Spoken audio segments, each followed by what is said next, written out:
Hey guys, KYT here. And in this video, I'm going to talk about if I'm ever going to mix in some covered call ETFs. This topic has been talked about a lot on Blossom, but despite that, I love talking about anything finance, and I do wish to have a dedicated video of my thoughts on my own channel.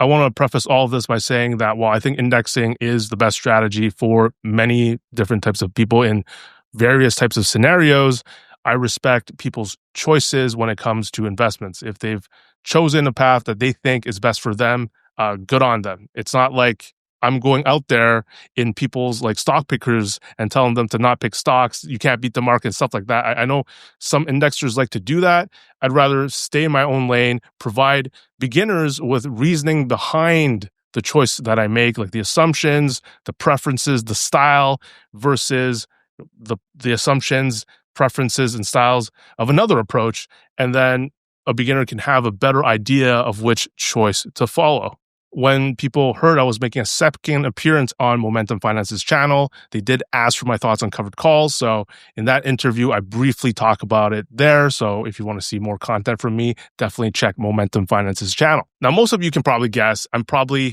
very unlikely to ever mix in covered call ETFs in my portfolio. And as I was preparing myself to make this video, I felt intimidated by the topic, like everything, because I don't really prepare anything. That's also another aspect. I don't write any notes. This is all off the top of my head. I became intimidated because when I think about index ETFs versus distribution focused type of strategies, I realized that there's just many different reasons to be in a higher distribution strategy, whether it's high yield, whether it's covered calls, like getting premiums. And the reasons couldn't be more different sometimes. For example, some people, the often mentioned reason for being in something that gives a distribution is that safety feeling that it gives. Like some people will say that it allows them to sleep better at night, that they're getting distributions at a regular interval. Other people like it because they feel the fast share, like the acceleration. They think getting a distribution allows them to buy more shares. They get a lot more shares, allows them to portfolio to grow a lot faster than a regular growth strategy. So you can see like there's a steady reason and then there's a more accelerator type reason. Depending on who you talk to, either of those reasons might might be the reason why they chose to be in higher yield. So I'm pulling up VDY because it's a very popular high dividend yield index ETF that a lot of people say they might allocate more as they get older because of its dividend yield. And some, again, will say that the yield makes them feel safer. I want to contrast that with XEQT that, instead of giving 3.55% yield, only provides 1.86%. And generally people who want high distributions are going to, I think they actually want more than 3.55. But I know I consider everything, I think as a whole, everyone considers anything 2% or lower as being really low. But for me, the being able to sleep at night part of the XEQT strategy is not the distribution yield, is the exposure. VDY is 57 different Canadian companies, whereas XEQT is 8,519 at the time of this video. And that's where I get the feeling of safety and why I can put my money in that strategy without thinking is because of that exposure level. So going back to covered calls, that's why I would never do single stock ETFs by themselves or allocate them heavily.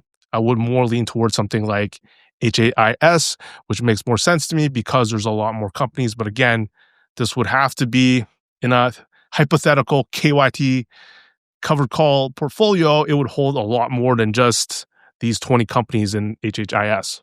And again, this is for beginners and people who wonder the philosophy behind my style. This is one of the core tenets. Safety is in the diversification. So I'm saying all that because it can explain right from the get-go the difference in philosophy and approach. There's traditional advice that you must have heard from different forums that as you get older, maybe you should tilt your portfolio towards dividend stocks because of the distribution or because dividend stocks are known to be more stable. The global index approach is that you're okay with exposure to these stocks. You just don't want to focus on dividend stocks because they tend to come from specific industries like energy stocks, bank stocks, and consumer goods. So whereas one style might focus on the yield, another is to just add a different mix of assets, whether that be bonds, gold, and even cryptocurrency. Now let's take a look at someone's portfolio on Blossom that is doing a mix of both, according to me. Shoutouts to you, Dividend Empire. I think we've chatted a few times, and it's been cool. And here we can see some popular covered call ETFs and a whole mix of them. But one of them that jumps out is USCL, which is the covered call version of the S&P 500. So this type of portfolio is diversified in terms of giving you exposure to many different type of stocks while also generating a yield from it, versus the classic dividend strategy where you're just putting it all in BMO or like the typical Canadian bank stocks. So why wouldn't I consider doing something similar for myself somewhere down the line, like have it as a tool in my toolbox?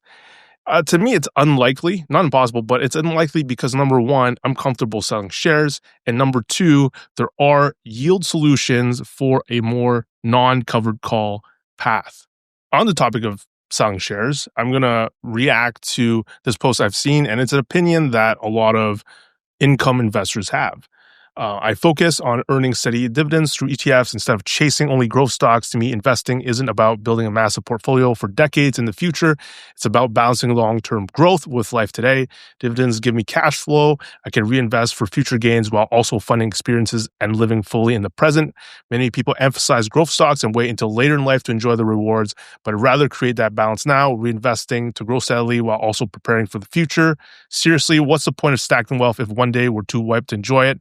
This is just my personal thing, no shade or pressure on anyone else. Now, first of all, I got to acknowledge that dividend strategy for this person gives them a lot of benefits. The only issue I have with the post is how it characterizes the alternative strategy.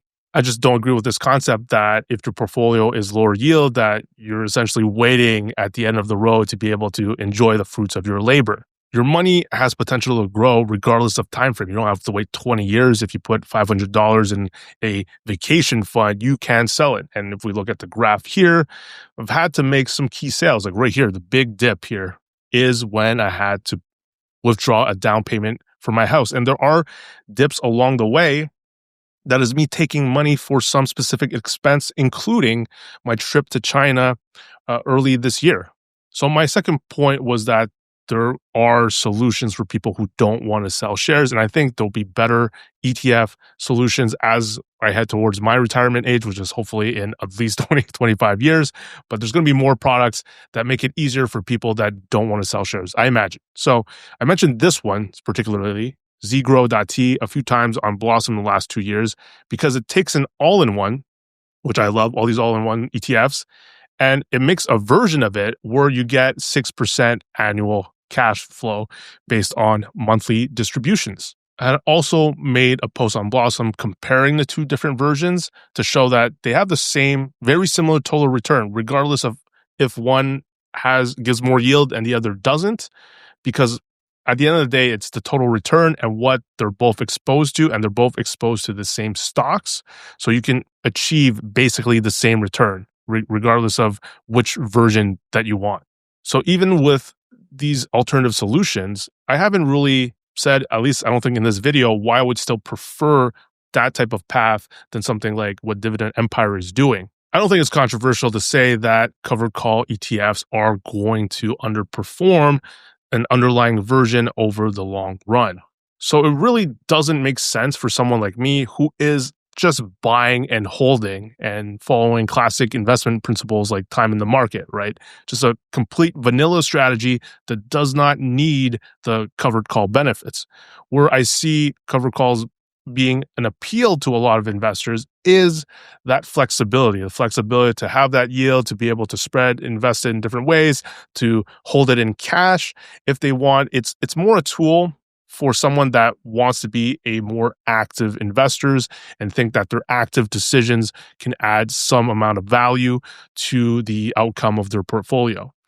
Whereas me, I just think keeping it simple is the highest expected value. And then, of course, there are portfolios that hold a huge percentage in specific covered call ETFs like NVIDIA or MicroStrategy like MSTE.